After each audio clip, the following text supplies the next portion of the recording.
fault, right? So let's look at a transmission line, right? Overhead transmission line. That's where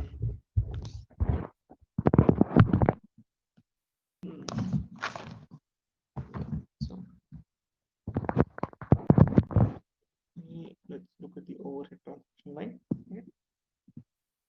Overhead transmission line, right? So the first condition we are looking for is before fault. So before fault, if we try to look at a three-phase line, so whenever you're looking at fault, since it is going to be unsymmetrical or imbalanced, we have to consider all the three phases in the analysis, right? So there is resistance, inductance, the phase, right?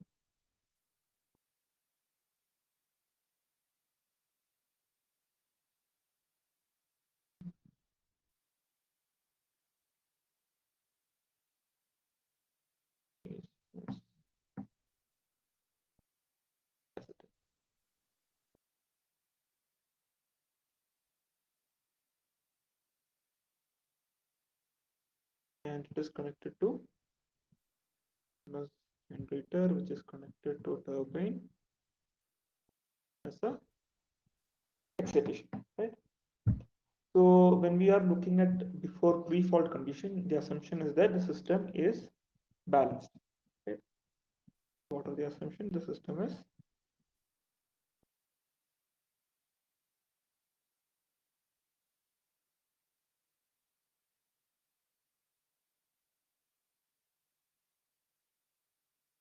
right. So we are looking at the assumptions. And the assumption is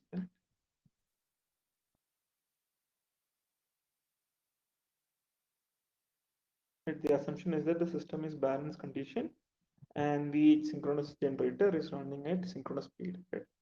Synchronous speed. So the frequency is the rated frequency, right? And this is called as, this whole condition is called as synchronous speed, balance, and all these things called as steady state condition, right? So this is called a steady state condition. So the assumption always is that before fault, system is in steady state, right? And whenever we are talking about steady state, the measured quantities or measured values, the voltage and current, whatever we say are RMS values. Okay. So the V and I, which we talk about with respect to steady state condition, is the RMS value, right? Now, let's say at t is equal to 0.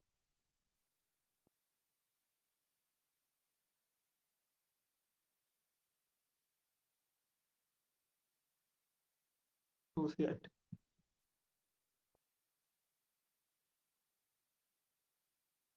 disconnected. Oh, so give me a second. My board is getting disconnected. I need to reconnect it. Okay. Are you able to see what I am getting disconnected again? Are you guys able to see what I'm writing? No, right?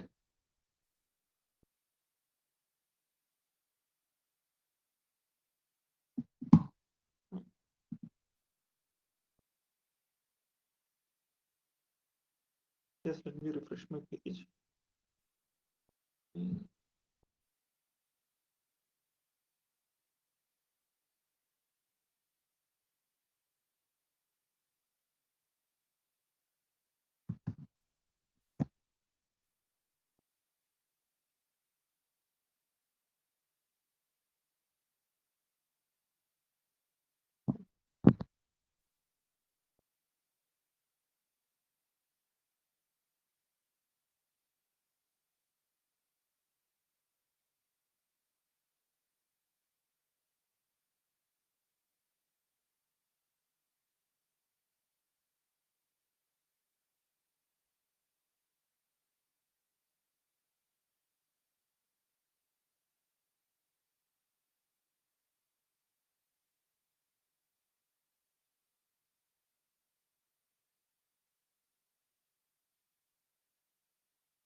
How about now? Now I'm audible, right?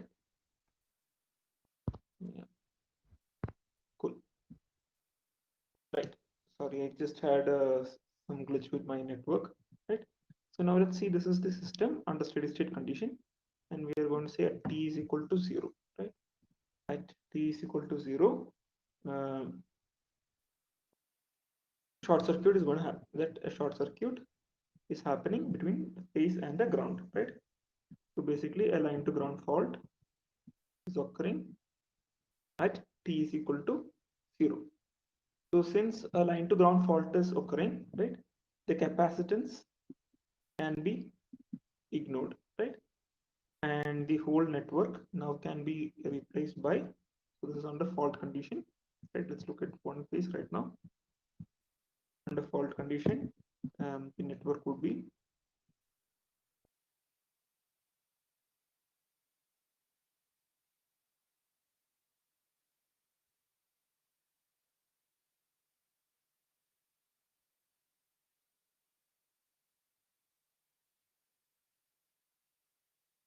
a RL network, right?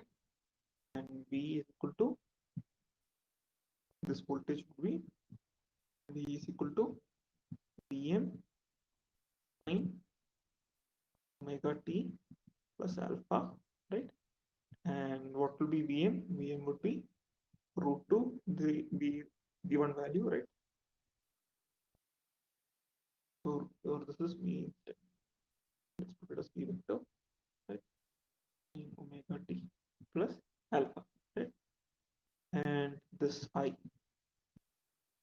we have an I flowing, and this I is called short circuit current, or it's also called as momentary current.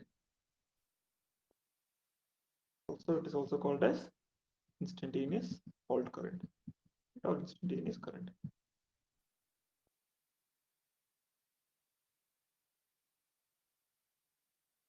Instantaneous current, right?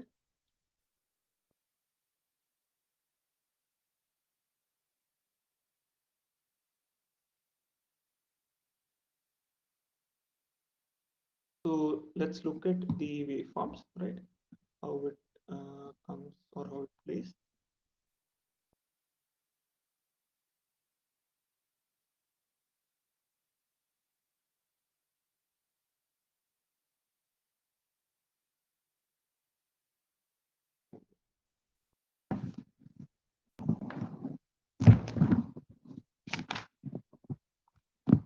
We will have voltage, current, the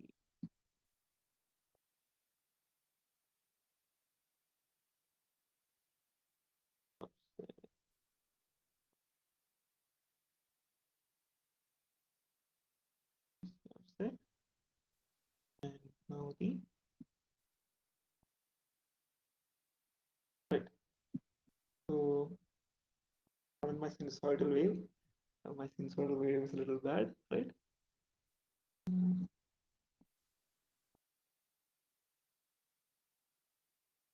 So,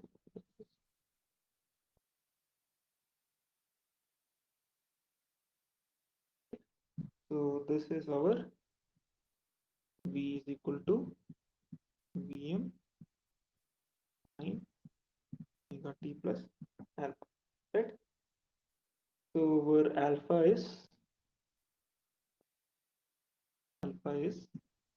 the angle between zero crossing. Okay, yeah, it's not visible, is it? Right. So I change the color.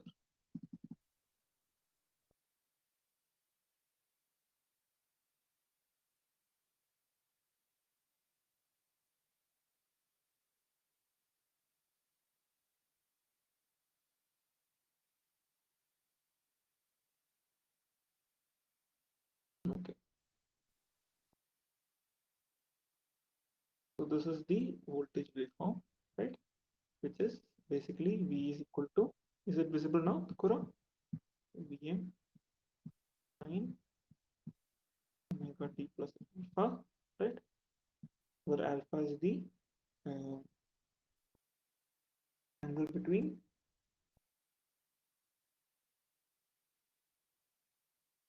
zero crossing point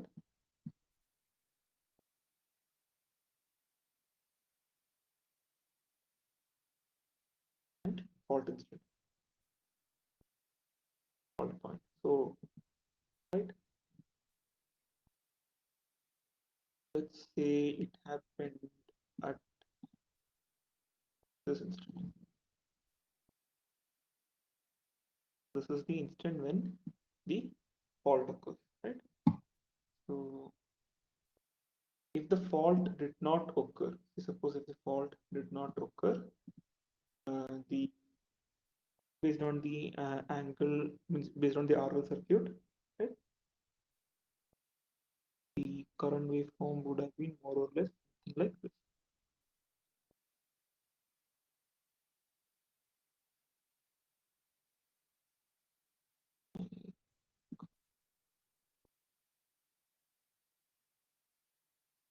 These are supposed to be same frequency.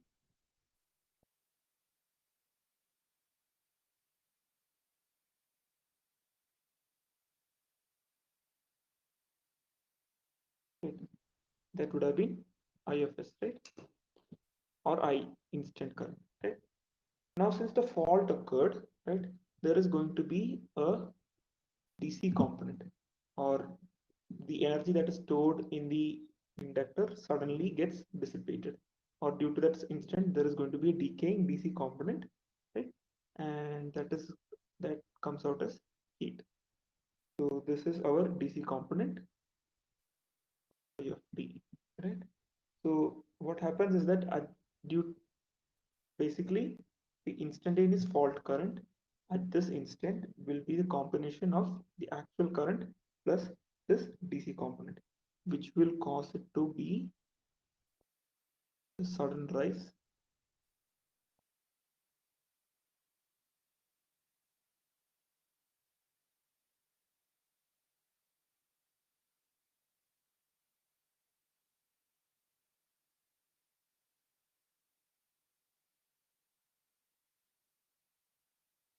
and becomes more or less normal, right? So if you take, you see this, there would be, take the value, it would be equivalent decaying component, right? So this is the point where t is equal to 0. This is our t is equal to 0 for the fault occurs, right? And this up to this point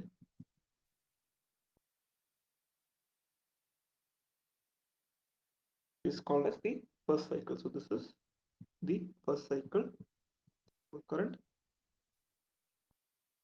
Then by the time this one settles, right, there would be 2 to 3 cycles, right? This actually there's 2 to 3 cycles. So this basically is 2 to 5 transient cycles. And after that, the DC offset current becomes 0, and this is more than 5 cycle, right? It becomes steady state. The fault current will be high, but it will be steady state. So what happens, what we are trying to say over here is that when a fault occurs, there is a sudden instant peak followed by a steady state current with the new value, which might be higher, right? So if we try to put this in equation, right? One more thing, actually, let me correct this, right? There is a small problem over here.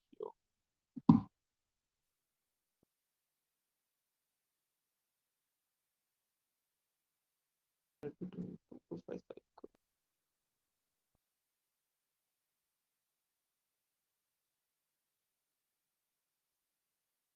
There should be more than there should be more than one cycle over there.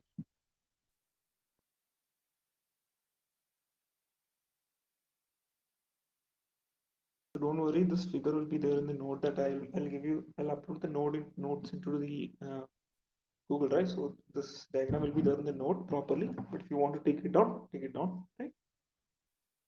So basically what happens is that when the fault occurs, there will be certain transient current, and that transient nature of the current is due to the decaying DC component.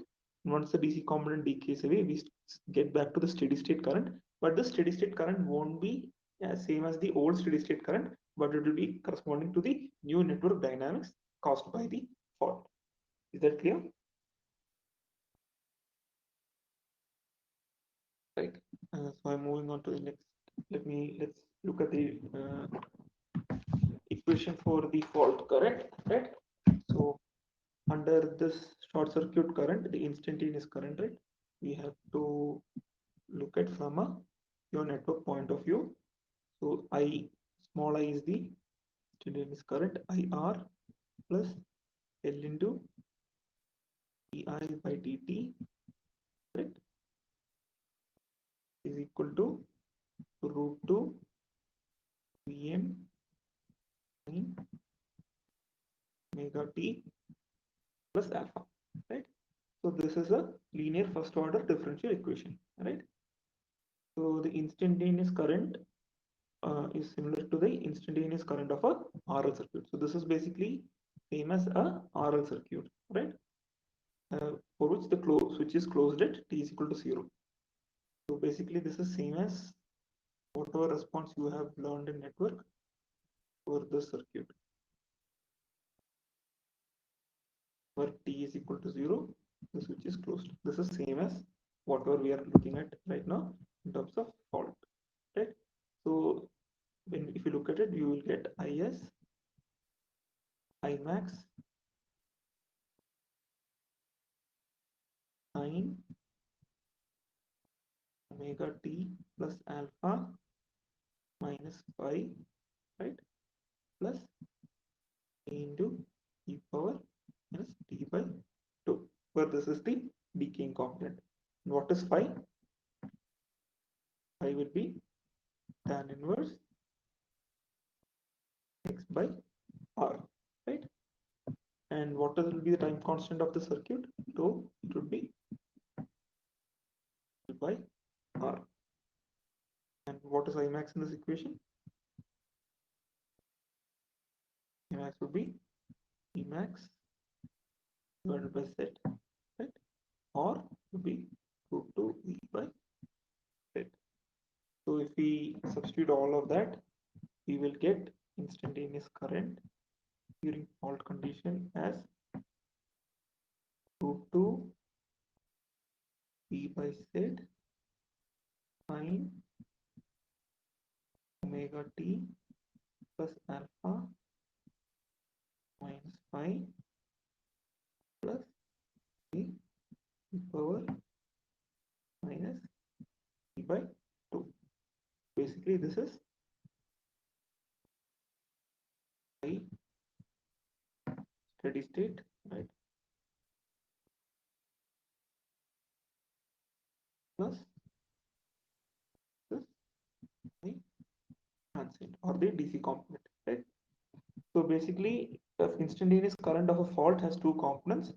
The first one is the IS, which is called as symmetrical sinusoidal. So all these terms are important because you have to understand the nature of it.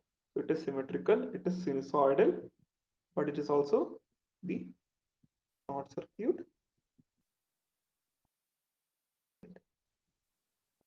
So all these prepositions mean something. It is symmetrical, it is also sinusoidal, but it is short circuit current, right? And this is IS, right? And by nature, this is also, due to its nature, it's also called as AC component or AC effect. It's AC component of fault current. And the second component that we are looking at is, again, see, look at the proper prepositions. It's exponentially. The second keyword is decaying unidirectional. It's unidirectional because it doesn't change its direction current, or what we call as IT, right? And this is also called as the DC component or DC component or DC effect, or also it is also called as DC. Yeah, I'll give you 1 second. DC offset.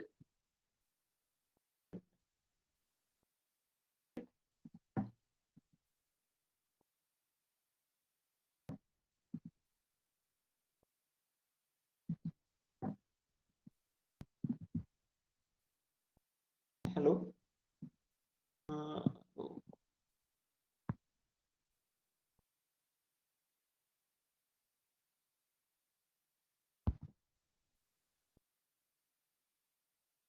my network is gone.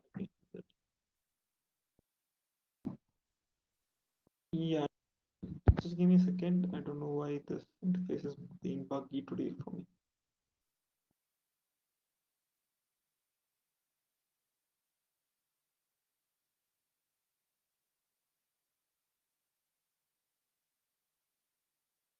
Right. This one, right?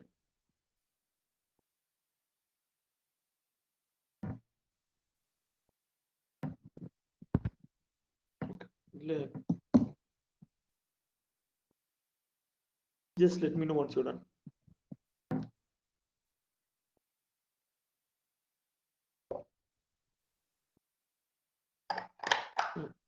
Okay, cool. Right. So that is called as the DC offset current, right?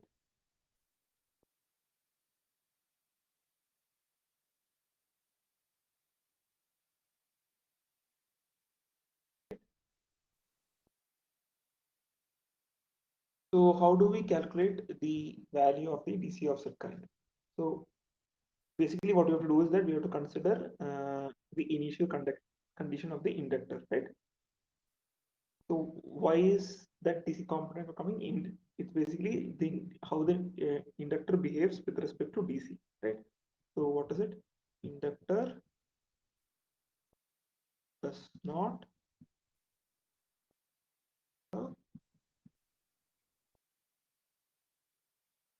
sudden change of current, right? There is always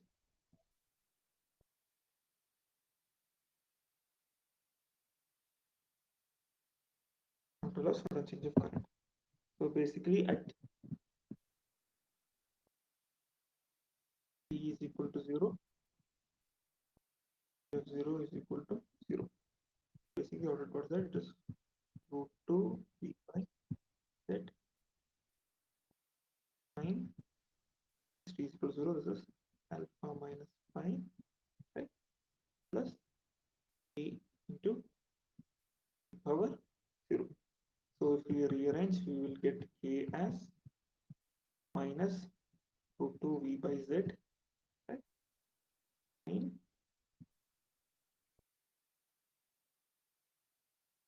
alpha minus phi. So this is a negative DC component.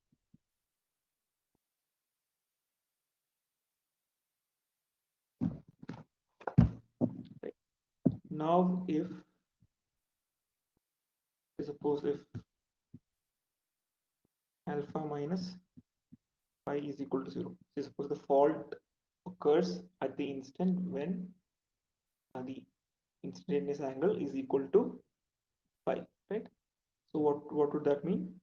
K is equal to 0. If alpha minus phi is equal to 0, that means k is equal to 0, which means no DC effect, right? So basically what happens that if fault occurs at zero crossing of current at current 0, right? Then there wouldn't be any no DC component, right? So if the fault occurs at zero crossing of the current, there wouldn't be any DC component. And suppose if it occurs at when the current is maximum, right? plus alpha minus phi equal to pi by 2, right? Then what would happen? K is equal to max, and this means maximum DC, right? So what would be K? Mod K maximum would be root 2 V by. So if we look at current equation now, it would be root 2 V by Z sine omega t plus alpha minus phi plus root 2 V by C sine alpha minus phi power minus t by 2. So this is the instantaneous fault current.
Uh, am I audible? So okay,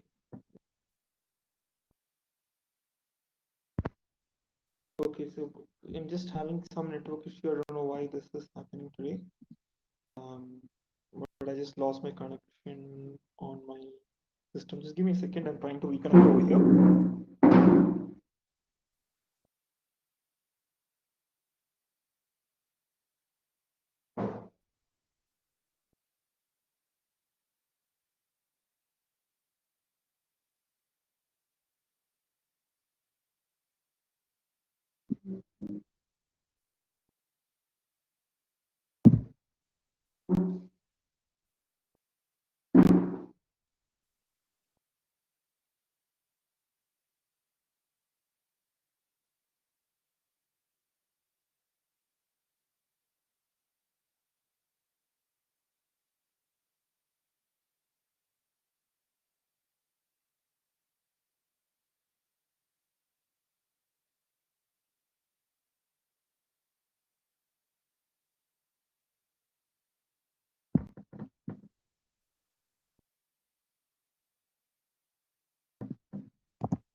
Sorry about that. My system. Okay.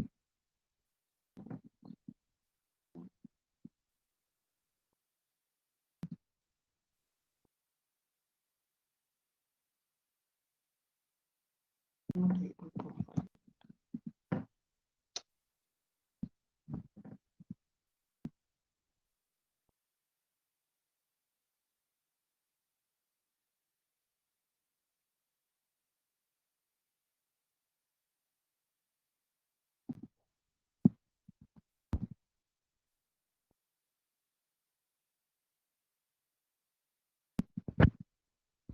You are currently the only person in this conference.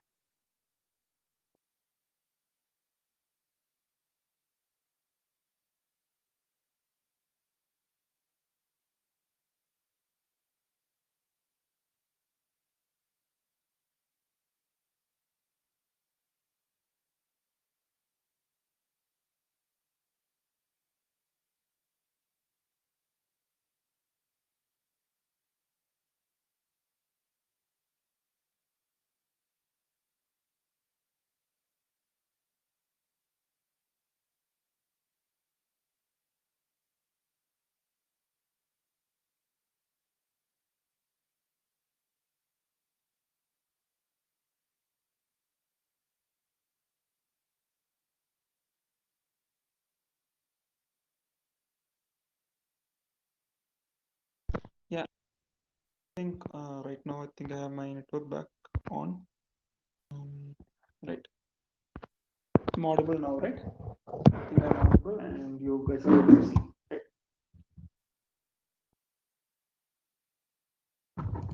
Okay. Sorry about that delay. So basically, we have to consider the DC component whenever we are actually considering the fault current, especially instantaneous fault current, right? So the idea is that we have a multiplier, right, for the RMS current. So let's look at the cycle and DC effect. Right?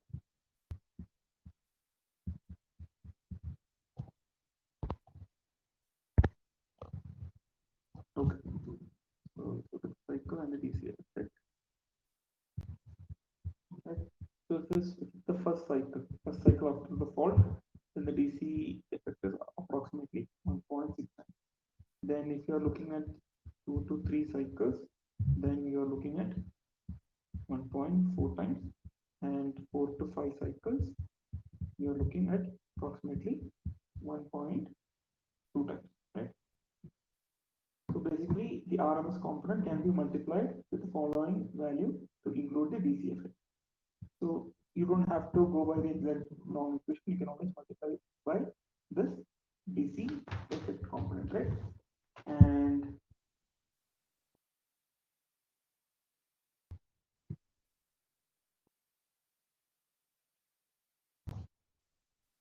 the DC, if you are looking at the heat produced, right? Whenever you're looking at the heat produced, the DC component, if you look at the DC component,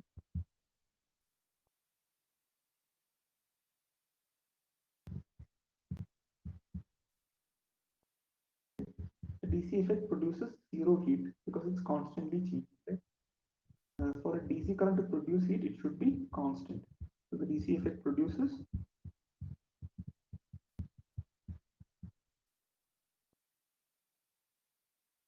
zero heat. Right? The heat generated in a fault would be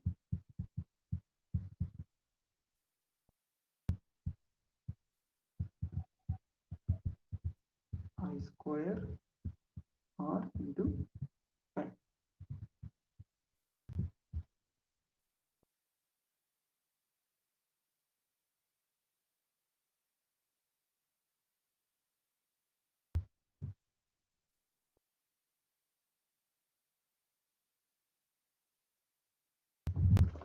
Right.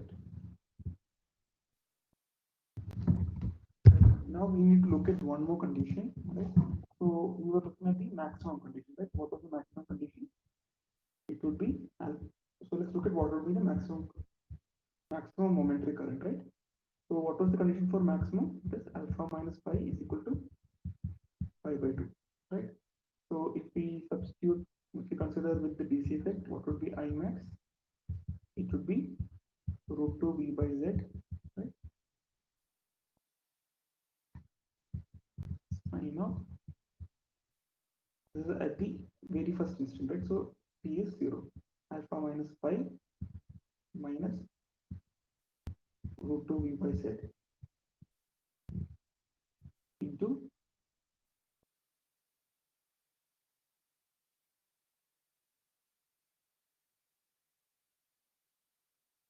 okay, sorry, my bad. Alpha minus pi, this is,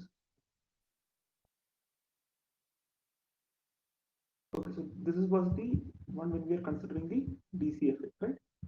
So let's look at the condition at when t is equal to 0. What is Imax? This is the condition. Now suppose phi is pi by 2. What is the condition? There is no resistance in the system. What would this be? It would be root of v by c sine alpha minus pi by 2 minus root 2 v by c. Right? So that would be minus root 2 v by z cos alpha minus root 2 v by c. Right? So this condition of alpha minus pi by 2 is highest for with respect to DC effect. But if you're looking at the Imax for the system, it will be maximum when pi is pi by 2, which is pi is pi by 2 and alpha is 0.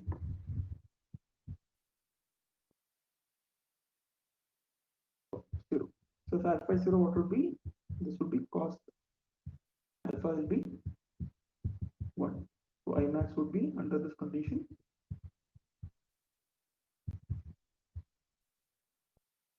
minus 2 times root 2 v by c.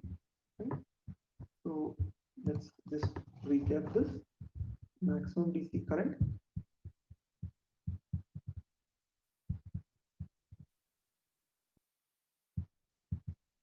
maximum DC effect will be under the condition alpha minus pi is equal to pi by 2, and the maximum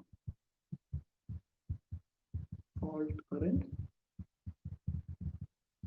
will be a special condition of this where alpha is equal to 0 and pi is equal to pi by 2, right? And if you see under this condition, the Imax is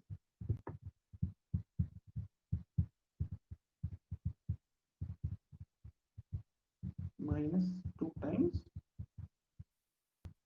root 2 v by c, which is double the actual instantaneous value. So this is the double effect. Right? This is called as double effect. So if this short circuit is taking place at the zero cross point and the phi value is 90 degree or almost the distance is 0, then the fault current becomes almost double, right? So this was for the transmission line, and for the transformer also it is same as the transmission line, which is an RL circuit. Now let's look at what happens with respect to a synchronous generator, right?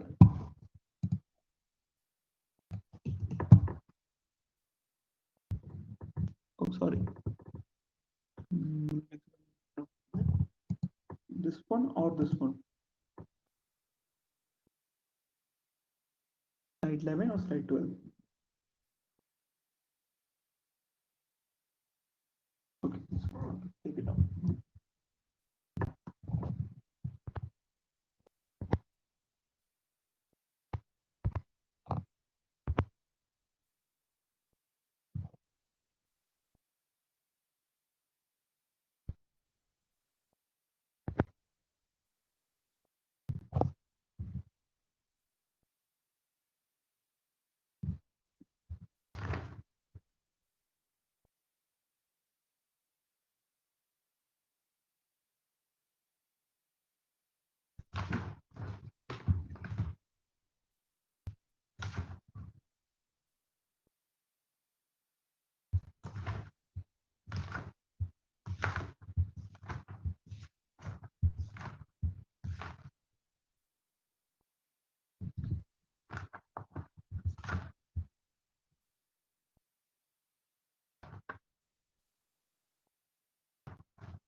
Okay, done, right?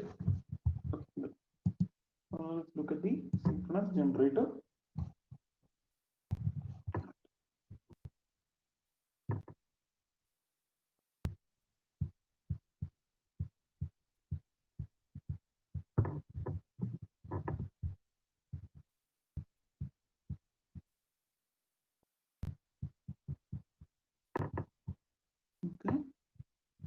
So we have three phases, right? One, phase two, phase three. And this is the phase two. So we have a small mistake on mind. We also have to consider the voltage sources, right? So IR, R, and PR, right? And this is EY, and IY, XP, and IB. Now, at this instant, under the steady state operation, also we have here, we have our folder, which is also our excitation circuit, right?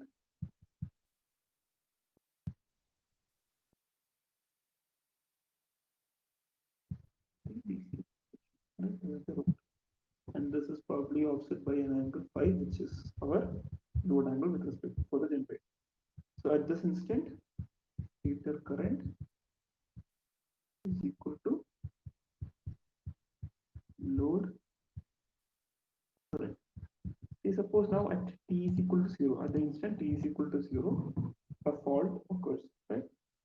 So at t is equal to 0, short circuit occurs.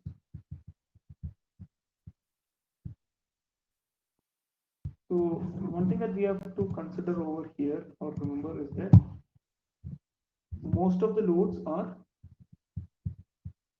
inductive in nature, right? The load is inductive in nature.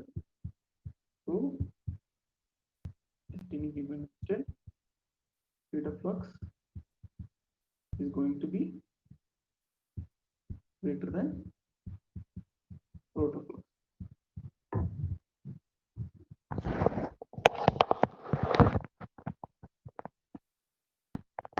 Rate of flux is going to be greater than rotor flux. Right?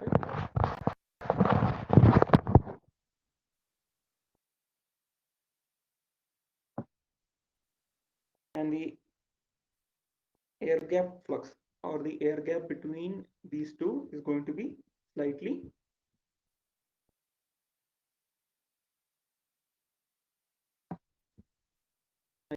demagnetized.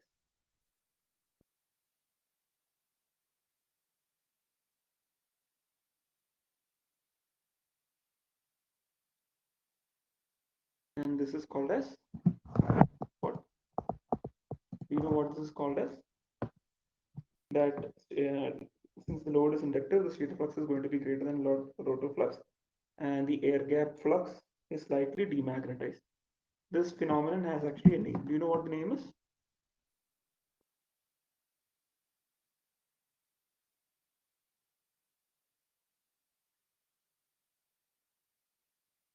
Okay, so I don't know. It is called as armature reaction. Right? So it's called as armature reaction. So we represent armature reaction by an equivalent reactance, which is our armature reaction. Due to the nature of the load and nature of the current, there would be some demagnetization in the air gap rotor flux, and we represent that as Xc. Right? Also, we will have some sort of a leakage, and that is represented as XL, which is called as a leakage reactance. Right?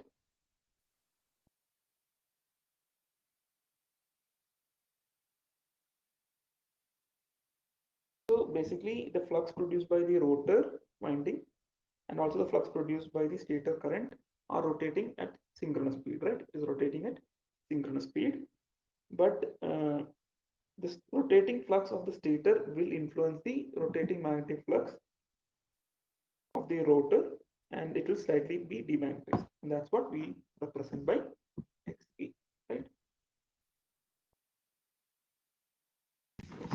So basically we can replace the network as this. Super phase would be represented as stator. So there will be leakage, and this would be X.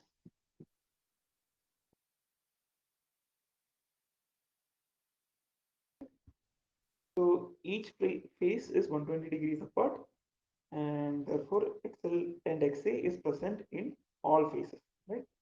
So XL and XA are present in all phases, and the combination we call it as direct access impedance, or which is the sum of XL plus XC. So far we have been talking about direct access impedance or synchronous reactance, right? So that is what synchronous reactance is. It is basically the representation of armature reaction and leakage flux, right? Is that clear?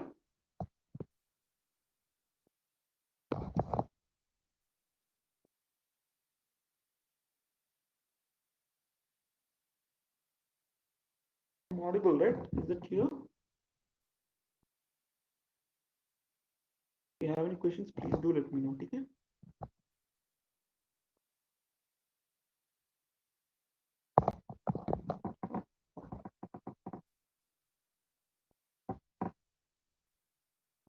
Right.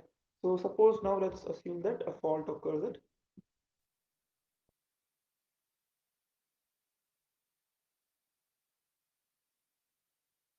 T is equal to 0, right? So what happens? Suddenly the power delivered to the load will become 0. But there will be an instantaneous current in the winding, which would be PS plus PT, right? And this would again certain true fluxes, IS and IT, right? So the flux produced by the symmetrical sinusoidal current, right? The flux produced by the symmetrical sinusoidal current would be the flux running at synchronous speed. Right? It will be flux that is rotating at synchronous speed, right? And it will influence what will happen. It will actually influence the rotor air gap flux, right? This one will influence rotor air gap flux, right? Flux, and at some point it will completely demagnetize.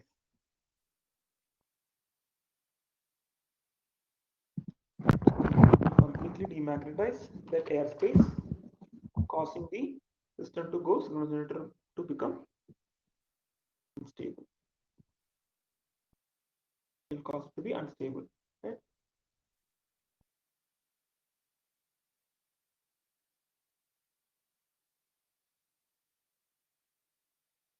But we don't. So whenever a fault occurs, we don't want this to happen. Even though we are going to before protection equipments trigger, we don't want the system to be unstable, right? So what we do is that we need to support the rotor air gap flux. We need to support the rotor air gap flux.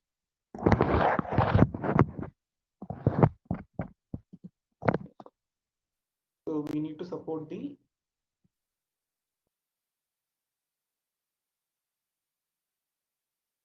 rotor air gap flux. And for that, what do we do?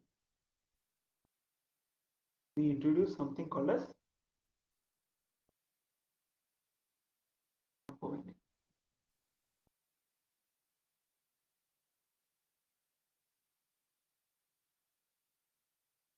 So basically what happens is that the armature reaction is suddenly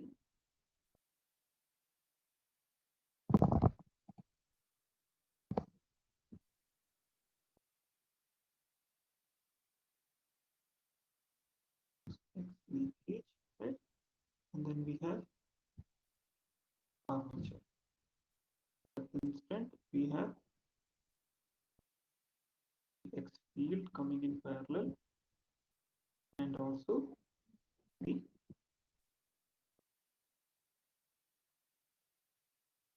damper winding also comes in parallel.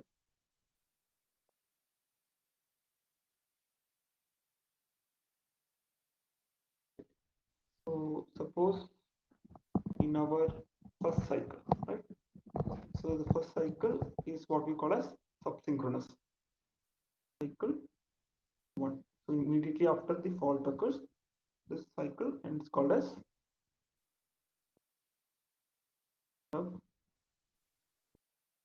transient period. At some transient period, what would be xt dash? We will mark it as double dash, right? This is basically xl plus xa in parallel to xf in parallel to damper.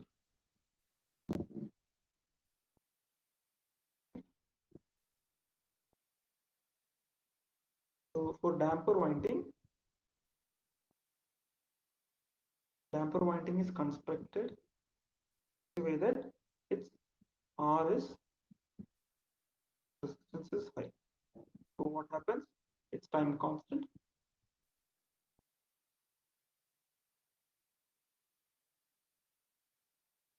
would be by R will be very small. Okay? But for field winding,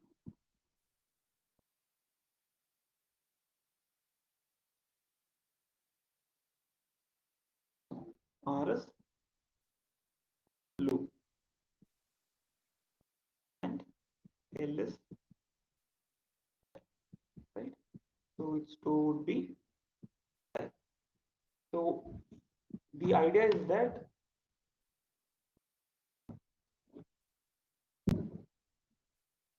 the counter EMF produced at each winding produces its own counter EMF, right?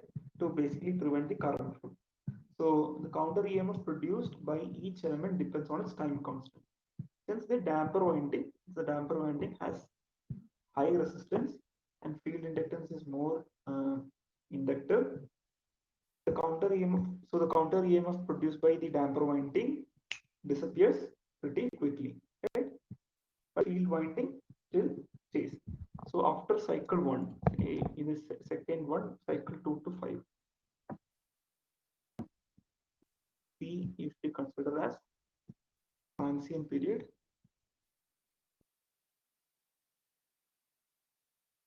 What will happen is that we will have our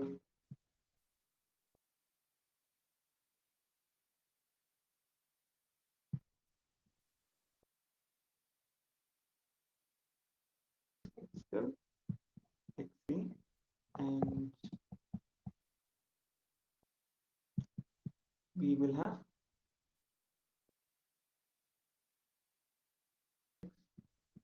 field. But since the time constant of the fault damper winding is very small, that will its effect will go away, right? So the transient reactance, right?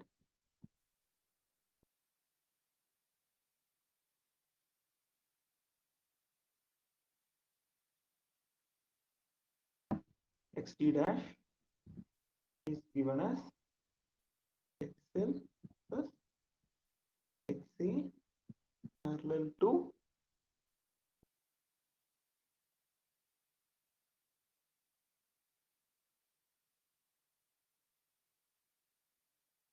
basically we have to clear the, say suppose a short circuit happens in the generator, we have to clear it and bring it back into steady state within transient period, right? So basically the relay and the circuit breaker has to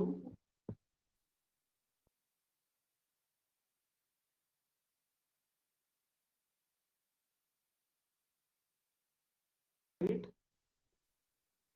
in transient period.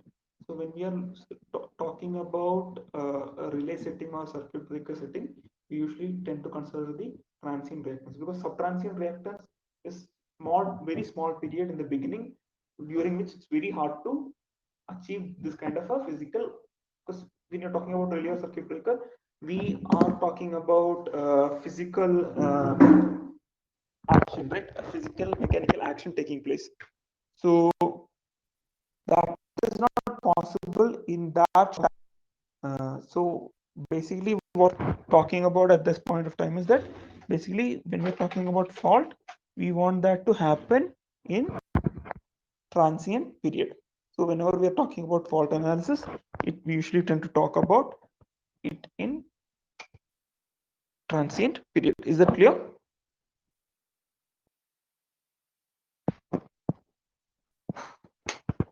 Is that so? That's we do when we're talking about fault studies and all those things settings. We talk about x3 dash, not x3 double dash.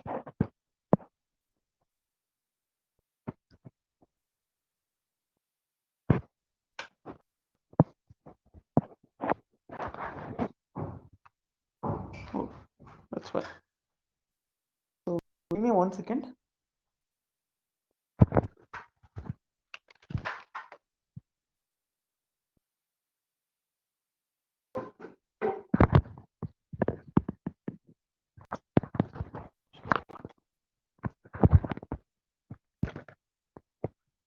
Okay, let me just reconnect my Wi-Fi because it's back.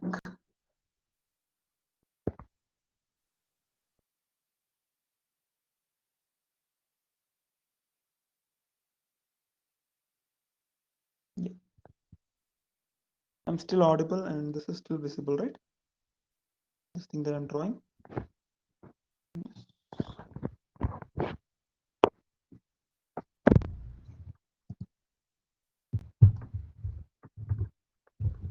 Right. So how it goes is basically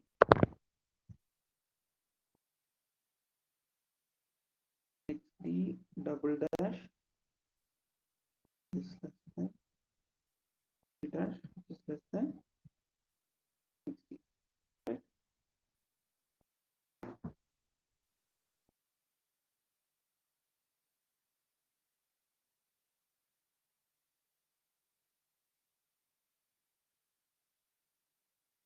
So again, when we are looking at the DC effect, we here also we will consider the multiplication factor for EC calculation, right? We can do that. So it will be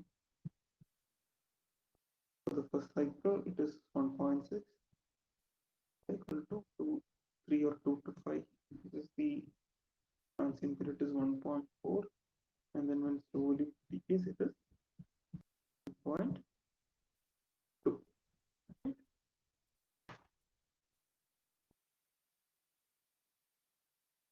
Yeah. So now let's look at a comparative analysis. So far we were looking at short circuit and open circuit and all those things. Now let's look at a comparative analysis of what both mean and what happens in the system when a fault occurs, right?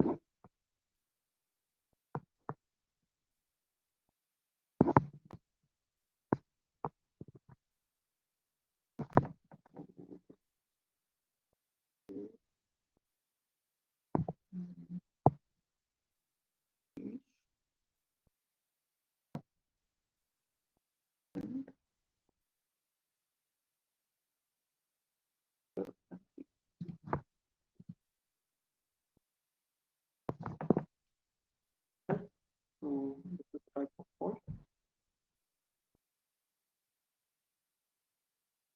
About voltage here. current here, power factor here, and here, frequency. So let's look at the condition. Okay. So the first one is short circuit, and this is open circuit, right? So when there's a short circuit, what happens to the voltage? It is actually reduced, right?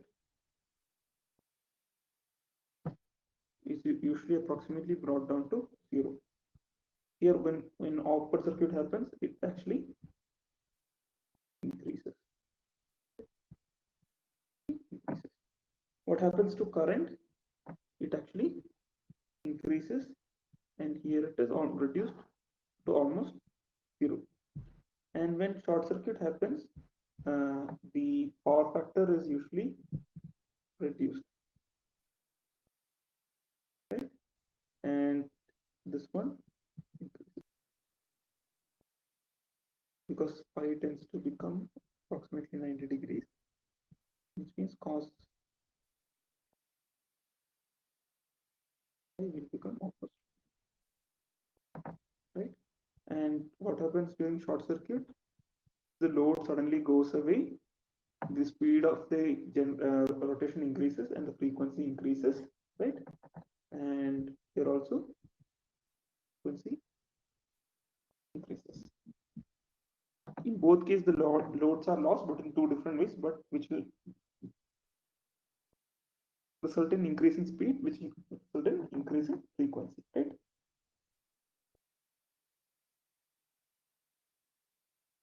So one important factor that you have to see is that during short circuit fault, the real power drawn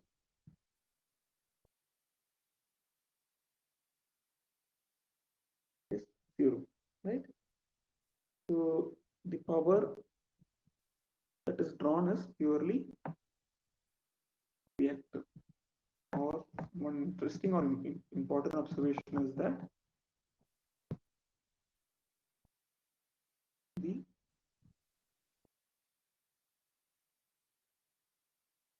circuit current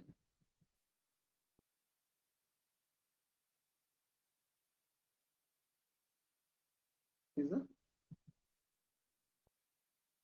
reactive current, right? This is with the assumption that the resistance in the network is very low, right?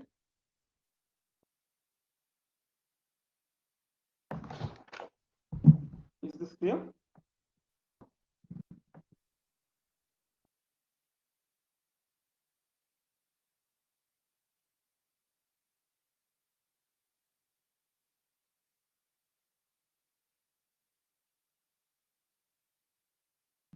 Right. So now let's look at a question.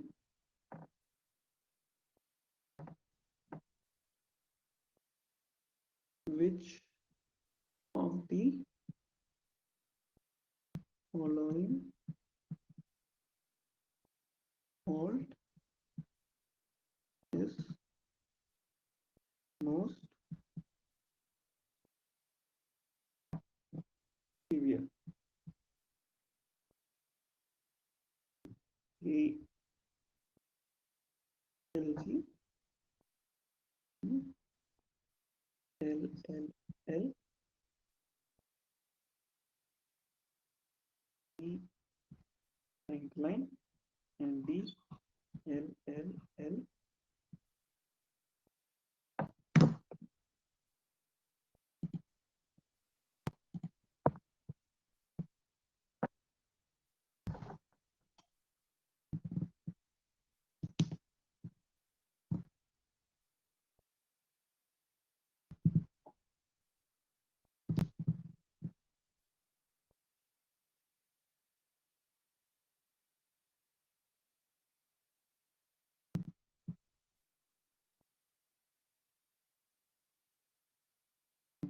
Right.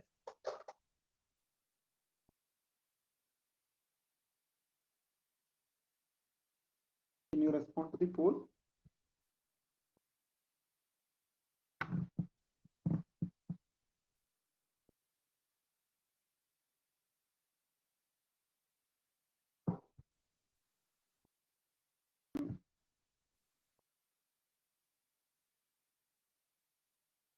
Sakura?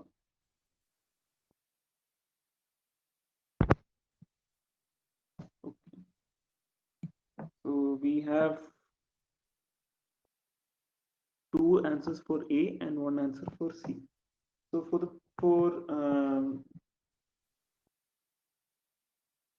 Varun and Takura, what is the assumption that you made when you said A? What is the assumption that you made when you said A? The correct answer actually is D or B, but if B and D are provided, the correct answer is D, right? So the assumption is that most of the faults tend to happen in the transmission line, right? And with respect to transmission line, the highest severity of current, we will look at the current at different faults, right? The highest severity is for a symmetric fault current. So for transmission line, it is triple LG. LG also could have been the right answer if the question was at a synchronous generator, right? But if they have not said anything, then you assume that it is transmission line because that is where most of the fault occurs, right?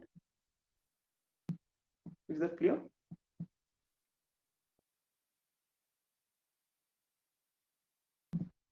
Clear?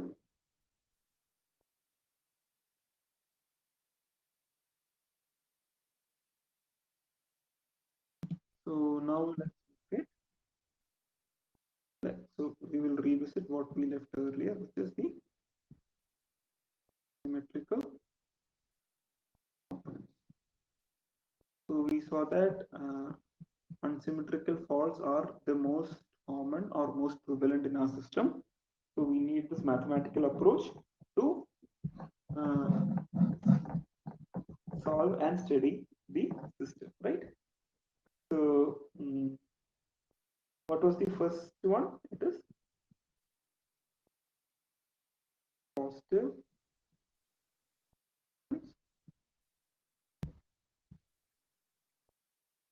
sequence component, right? So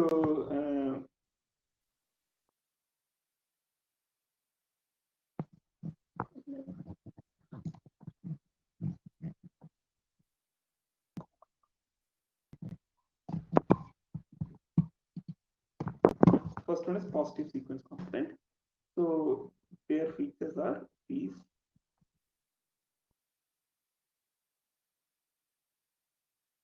Are equal in magnitude.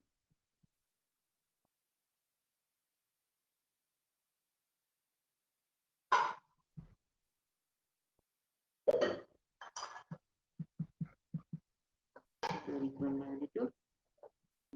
Synchronous have 120-degree phase shift.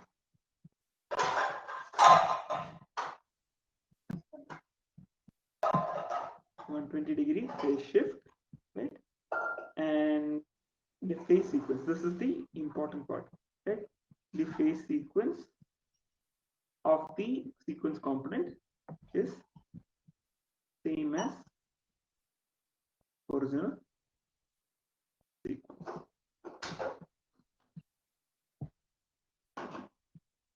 So this is the, so what does it?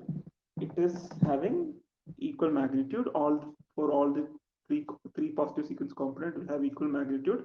They will be 120 degrees apart, and the phase sequence will be same as the original phase sequence.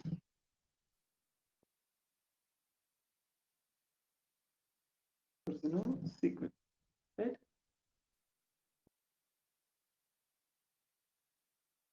So basically, what is original sequence? It is the sequence at which the system was working before fault, right? Then the second component that we are looking at is the negative sequence component.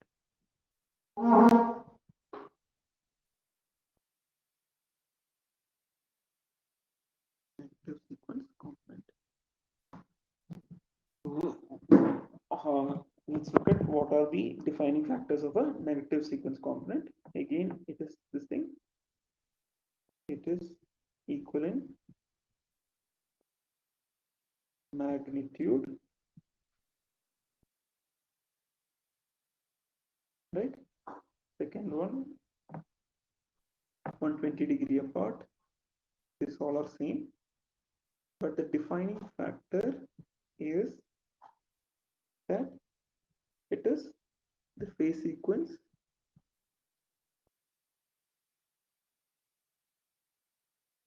is opposite to original sequence,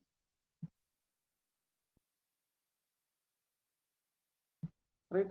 So if the original sequence was RYB, right, then the negative sequence component would be RBY, right? Is that clear? Then the third component is our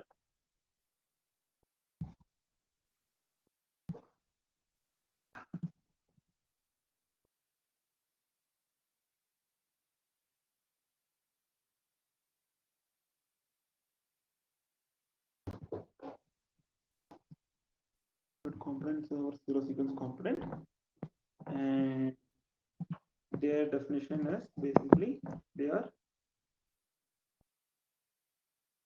equal in magnitude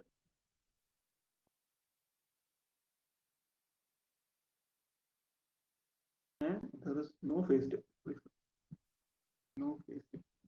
So all of the three components are in phase, right? Since there is no phase displacement, that is why we are calling it as zero sequence, right?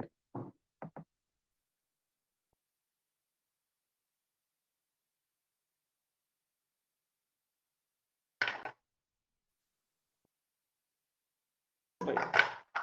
So let's look at a synchronous generator and how these components will come into picture, right? So let's look at the sequence before fault.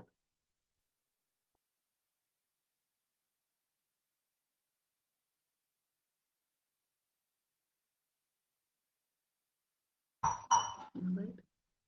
So fault analysis has some amount of theory in the beginning, but we need to understand that theory to solve all the problems. So bear with me, okay?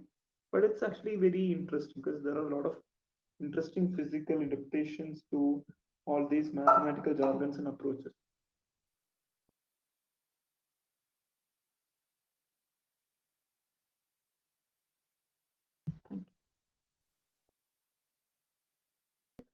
So this is our generator again. Bad looking generator, but still it is my generator.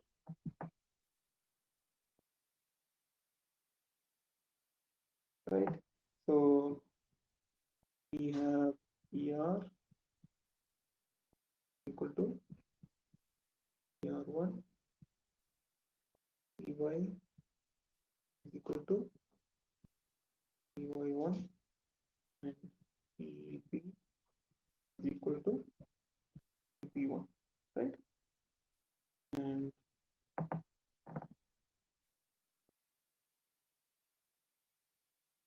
ER is equal to IR1, IY is equal to IY1, and IP is equal to 1. Okay.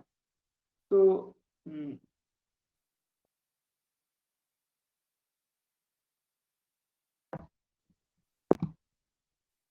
okay. So, one interesting trivia is that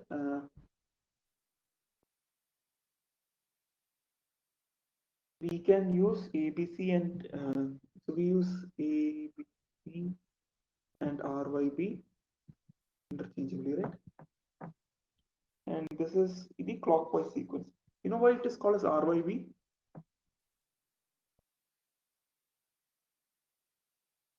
There are actually 5 colors in power system in wiring standard, right? This is red. So there are 5 colors. Red,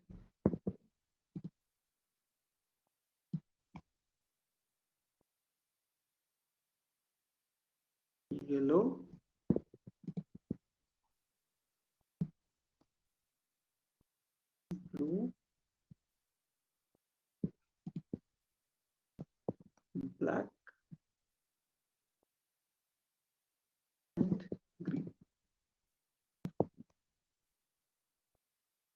So these are the three phases. This one is the earth and this is the neutral. So these are the five colors in electrical Farad. That is where the RYB comes picture, right? So here the induced EMF we are considering in sequence clockwise direction. So the current also ought to be in the clockwise direction, right? And an interesting fact is that under this steady state condition before fault, whatever current and voltage is there, right? That is basically our positive sequence component, right?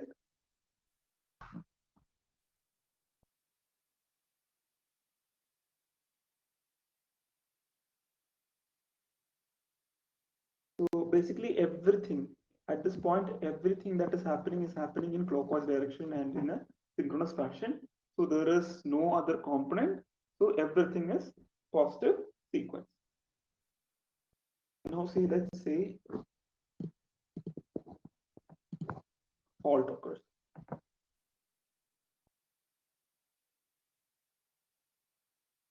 right? Suppose a fault occurs.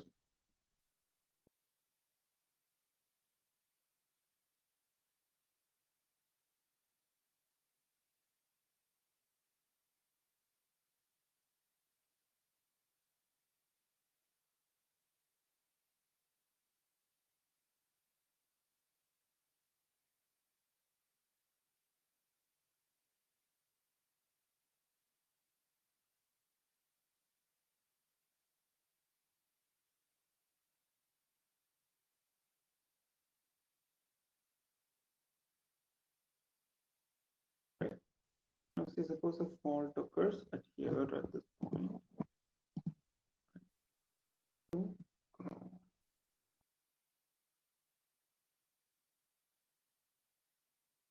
Occurs, right? So now suddenly we have more components. We have to consider all the components because this is a unsymmetrical. Let's see why. PR is equal to PR0 plus PR1 plus PR2, and this will be, we are looking at the very instantaneous fault current. It is going to be XT double dash, and this will be ER of P R0 plus ER1 plus ER2, right? Similarly for EB, EY, IY, and IB, right?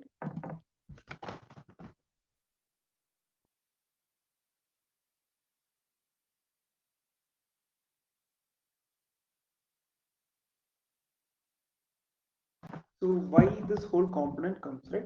So suppose when suppose let's try to do a like a case analysis or a post-mortem, right? At t is equal to 0, what happens? A short circuit happens at stator winding, right?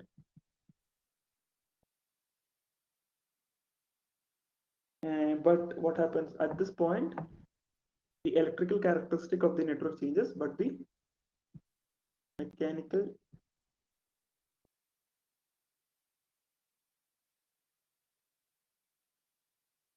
character does not change. Mechanical character does not change, right?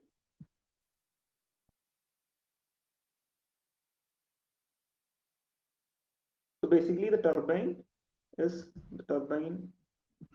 rotating in clockwise direction, and it is inducing a flux which is also rotating in clockwise direction, right? And this will produce an induced EMF in the stator which is also rotating in the clockwise direction.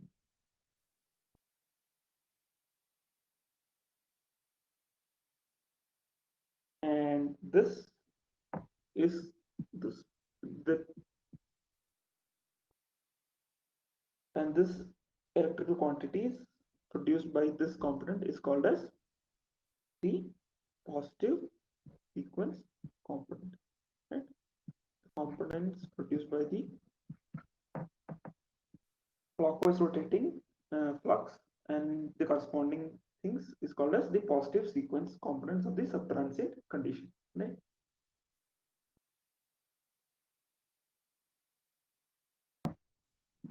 So basically, the importance of the positive sequence component is that it is present before and after the fault, right? So it can be used for setting the relay, right? So pickup value of the relay is usually set as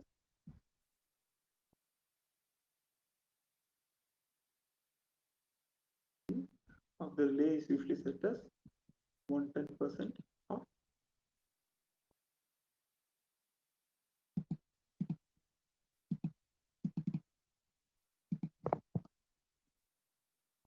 110 percentage of I. So So this 110 percentage of I is done to accommodate overload and not fault, right? So if overload also will result in higher current value. So we don't want the relay strip for overload. We set it as little more higher value.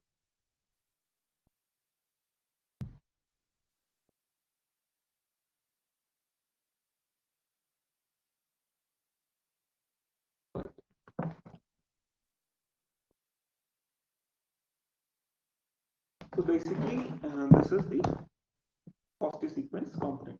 So the circuit breaker rating is usually expressed in terms of positive sequence component. Now let's look at the negative sequence component.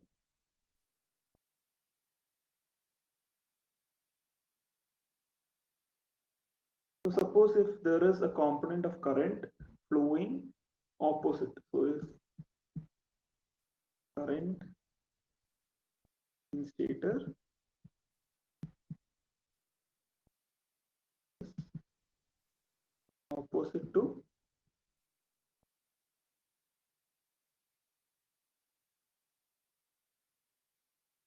rotor flux, right, direction of rotor flux, right?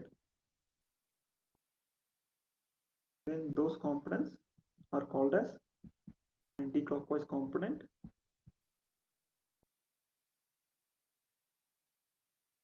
or negative sequence, right? So before fault, there will be before fault, since there is no component of current flowing against the conventional direction, there will be no negative sequence. Then for faults like LL, LG, LG, right, there will be negative sequence. And for LLL and LLLG, which is symmetric, and there is no current component opposite, there will be no negative sequence.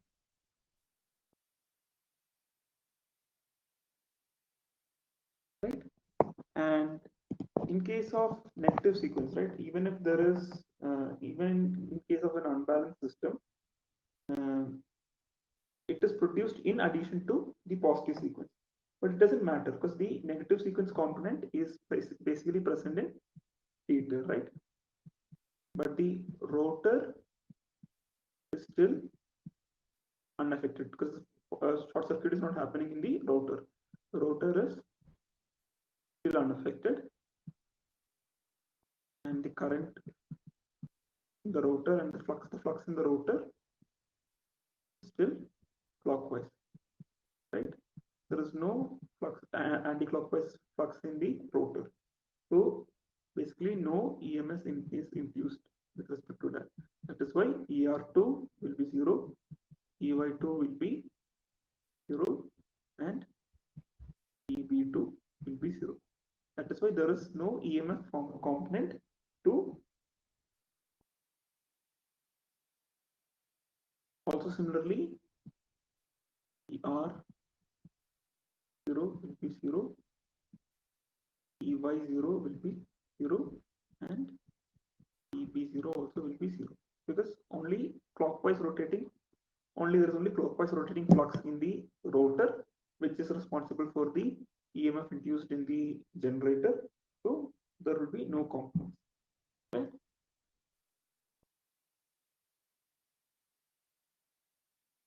But at the point where the fault occurs, so right, fault point, which is an independent node on the unit, independent node on the system, VR1 not equal to 0, VR2 not equal to 0, and VR0 not equal to 6. Is this clear?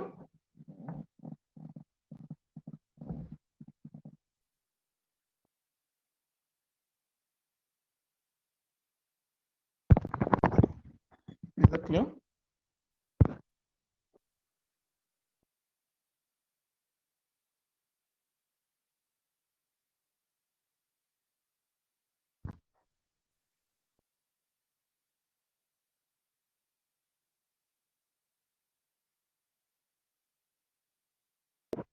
Okay.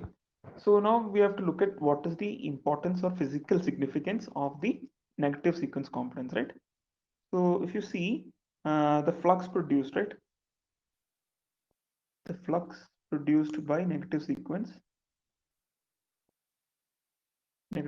components, right, is actually rotating in the opposite direction.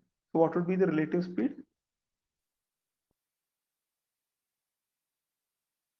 And tell me what the relative speed will be. If ns is the synchronous speed, and tell me what will be the relative speed if it is rotating in the opposite direction.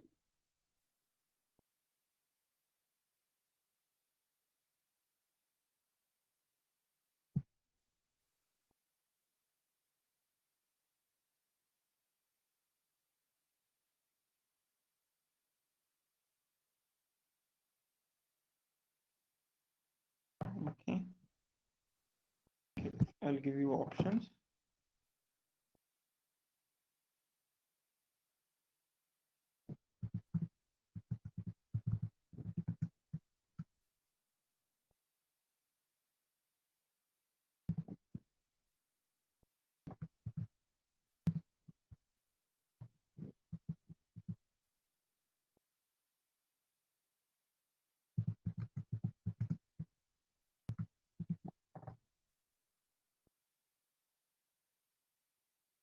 So what will be the relative speed with respect to the rotor, since it is rotating in the opposite direction?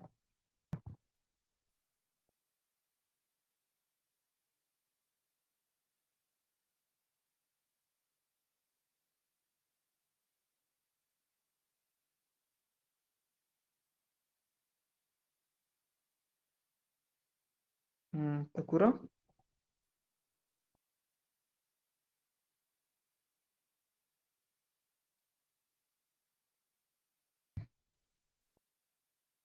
Okay. Yes, it's actually 2 times ns. 2 times ns is the correct answer. Why? We are talking about relative speed, right? So one of them is rotating. It's basically the whole car thing. One car is coming at ns speed in this direction, another car is coming at ns speed at this direction. So what is the relative speed observed between these two? It is ns minus ns. That would be 2 times ns. And if they are traveling in the same direction, right, then the relative speed would be ns minus ns, which would be 0. Is that clear?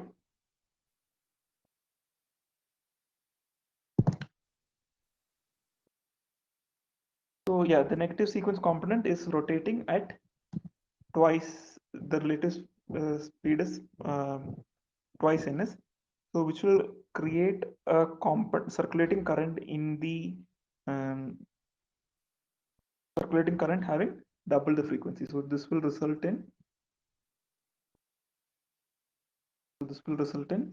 circulating current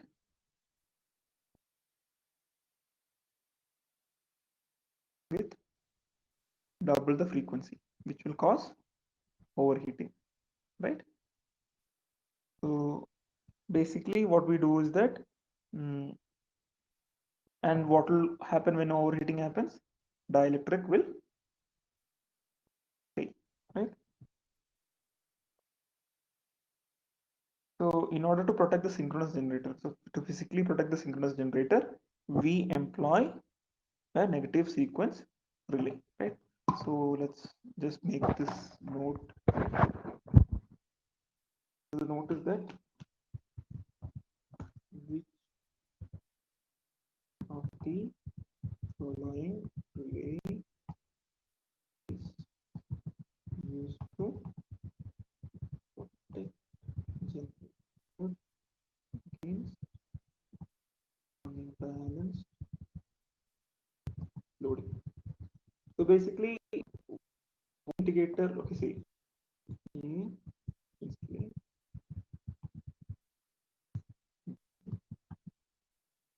uh,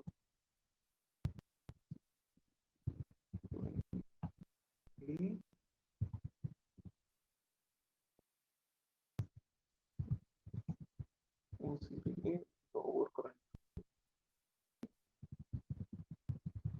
and the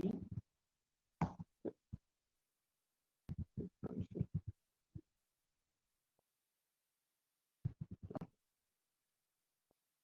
The answer here is basically B. Why? It is very predominant. It's a not simple but profound thought, right? So, suppose when you are when you're looking at different components in your system, you find positive sequence. It can mean it is either a fault condition or because positive sequence components are present in both unbalanced and condition. So just by looking at positive sequence, we cannot say if there is any unbalanced condition. But the present component in the system means there is unbalance. Just by looking at whether a negative sequence component is there, we can say if system is actually having unbalanced loading. Is that clear?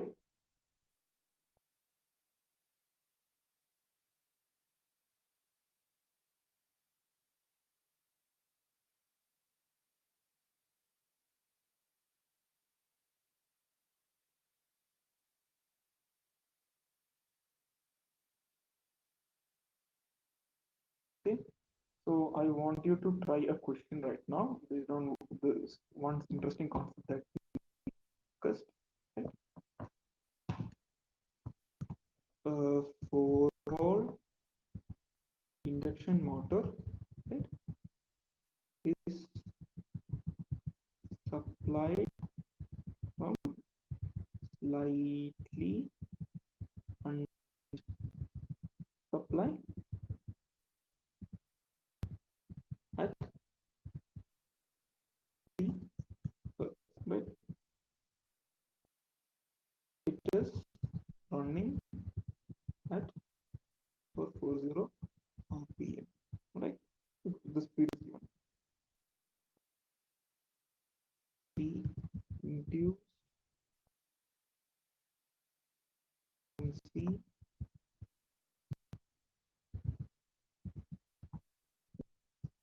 hertz of the induced current due to negative sequence in rotor is 3 hertz. P 100 hertz. C 2 hertz.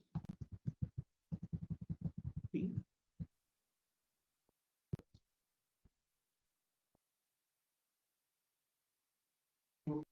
Try this question. Do you have, you guys are familiar with the free and the concept of induction motor? You guys, can you guys attempt this question, or do you want me to solve?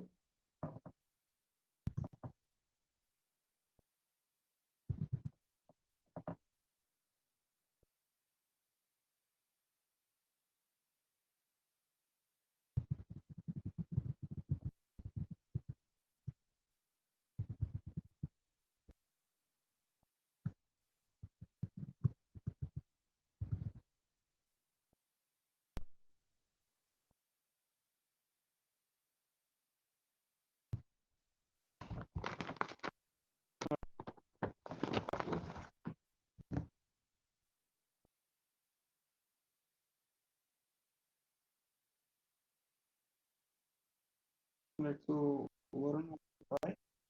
I will give this time. And the mean, look at it in terms of what I talked about negative sequence component. It will be the frequency will be double the speed. It will be at double. We just said it over here. Said that it will be at double the frequency. Okay? It will be double the speed. This will cause it double.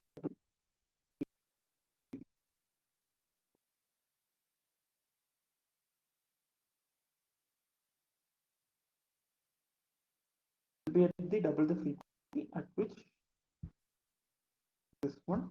Okay.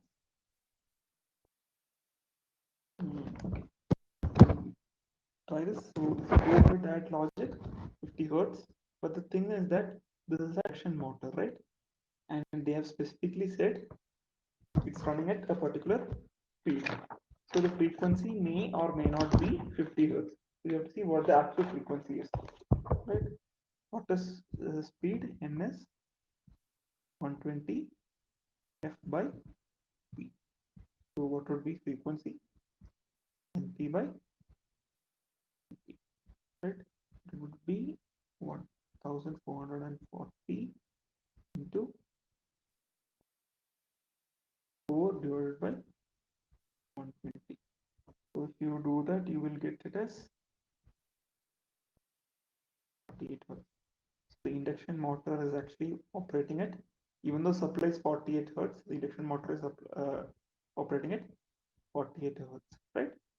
And so since it is, since the rotor flux is rotating at 48 with 48 hertz, yeah, no, the correct answer is actually twice this is 2 into 48.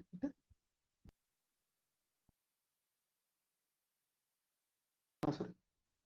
So the supply is at 50 hertz, and the supply is at 50 hertz, supply is rotating at 50 hertz, and the counter would be at 48 hertz.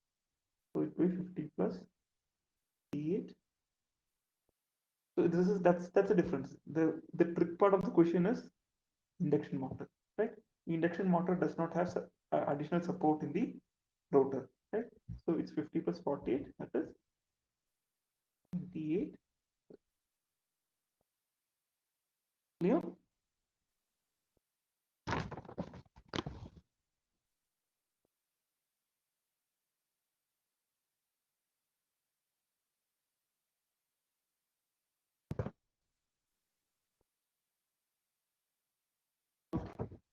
Now let's look at the last component, which is the zero sequence component.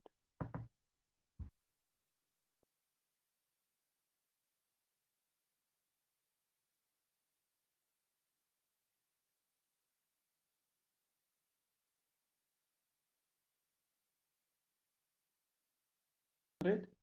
So before fault,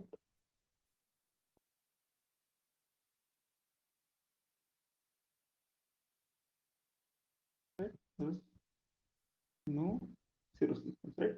So before fault, there is only positive sequence, zero sequence. So during fault,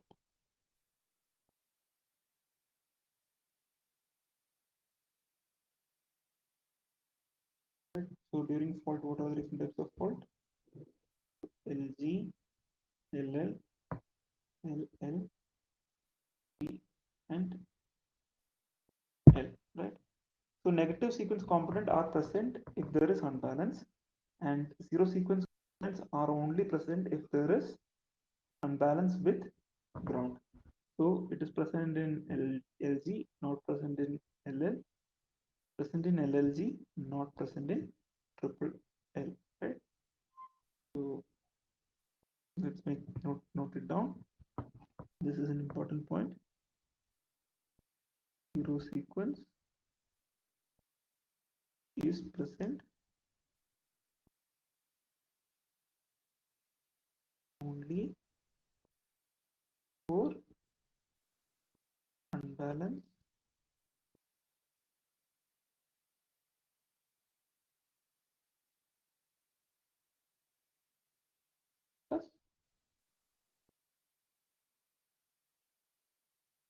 unbalanced plus ground condition.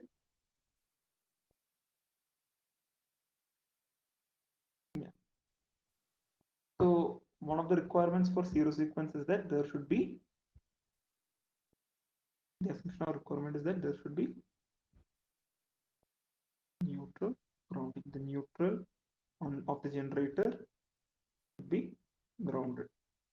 Then only the zero sequence component should be there. Even though we tend to use this interchangeably, there is a subtle difference. If there's clear, not subtle, there's a clear difference between neutral and right. So what is neutral? It is the common point for power winding, right? It can be at zero or any potential. So the potential of a neutral may not be always zero, right? Can be at a higher potential also, right? And this is an external point.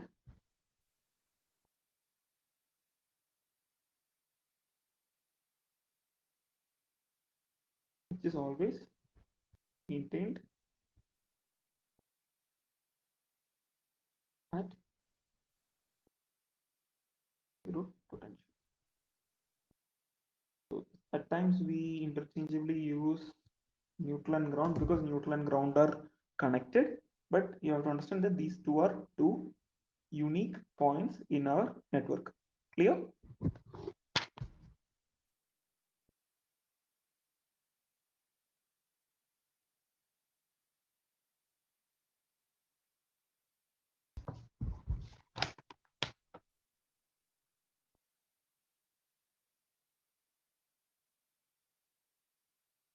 Right.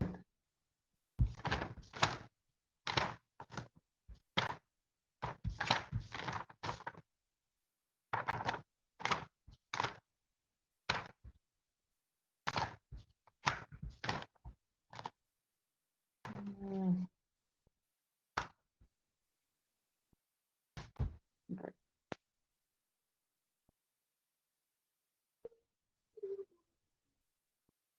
So now we need to look at different types of grounding,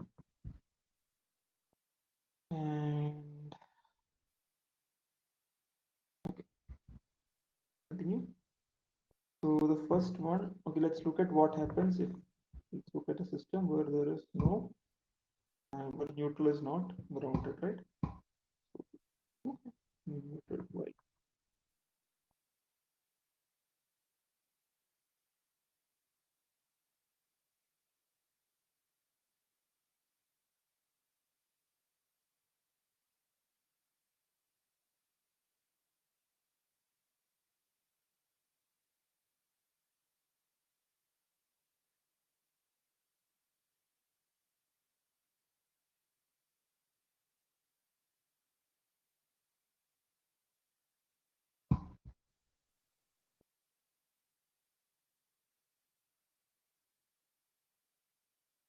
Right? So this is R, Y, and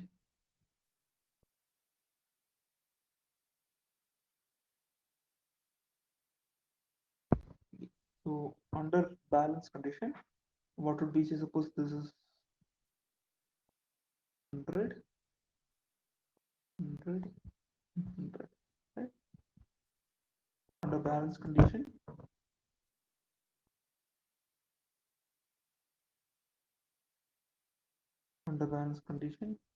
what would be the sum of all three phases? Be 100 angle 0 plus 100 angle 120 plus 100 angle 240, right? That would be 0. So neutral would be 0, which implies the voltage at neutral would be 0. So effectively, I'm not saying that it is ground, but effectively neutral is same as ground, right? But this is the ideal condition, which is never practical, right? Because we never have a balanced load, because the single phase consumers always have some imbalance in their load. You and I don't per se always consume the same amount of power, right? So this is practically not correct, right? So what is practically feasible? So practically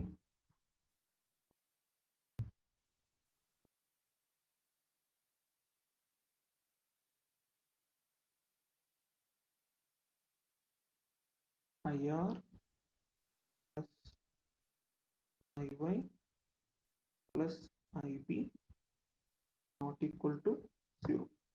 So like if you see over here, if I have to do that, it would be, this would be 100, this would be 100, probably this would be 95, right? So what would that make? Vn not equal to 0 under this condition. So effectively, the neutral actually will, oh sorry, this is 105. Okay, 105. So effectively, the neutral will shift, right?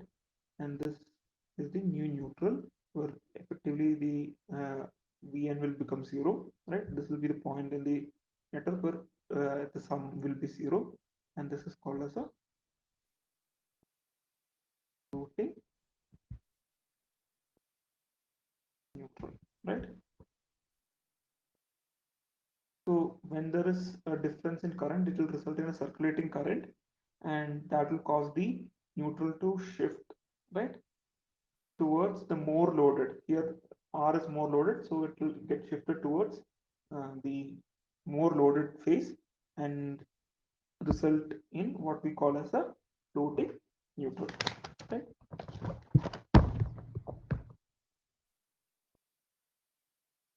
So the percentage unbalance represented as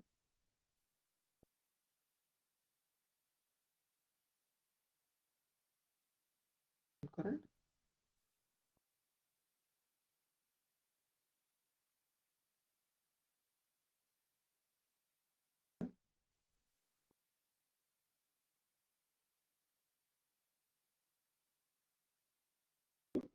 right? So we always prefer a minimum unbalance. We ideally want zero unbalance, but which is not practically possible, right? So zero unbalance is literally a bluff, right? Floating neutral actually, see, suppose we saw a floating neutral, right? Floating neutral will result in excessive heating and damage equipment. So to prevent that, to prevent the neutral from floating, what we do is that we do something called as neutral grounding. This is to prevent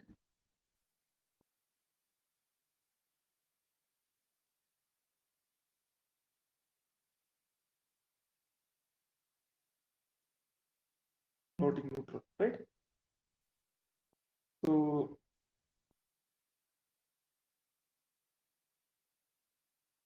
basically we connect the neutral to ground, right? So there are different ways of doing that. So the first way is to, let's say, is to look through resistance. So let's see what happens. So again, let's look at the three phases.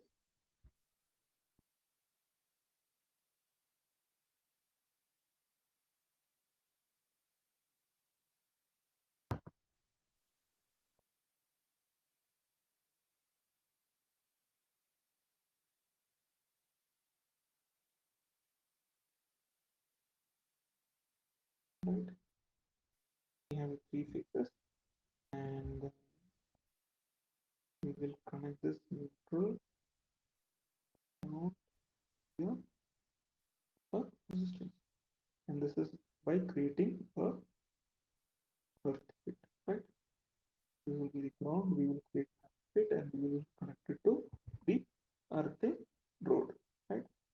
And this this is a practical requirement. So when we are actually designing a generating station, or when we are having a generator, this is a very practical requirement because we never have a 100% balanced load, right? And the neutral current will actually flow through here, and this point will be maintained as Vn, even though Vn will not be zero, right? And one more thing is that this one is also important from the protection of equipment, also from a fault detection point of view, right? Right now, if we have this uh, neutral grounding, if say suppose a fault occurs, the ground fault occurs in the system, now we have a path for this current, right?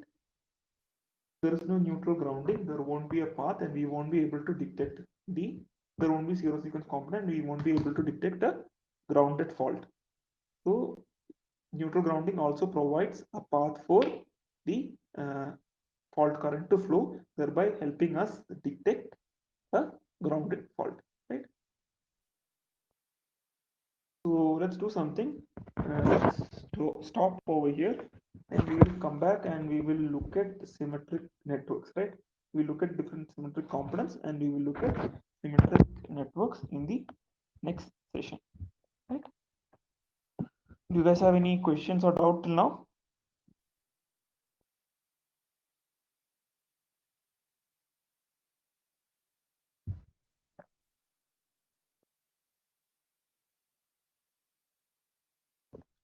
Uh, are you guys there?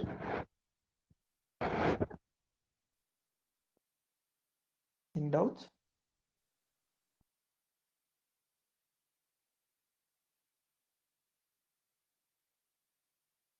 All right.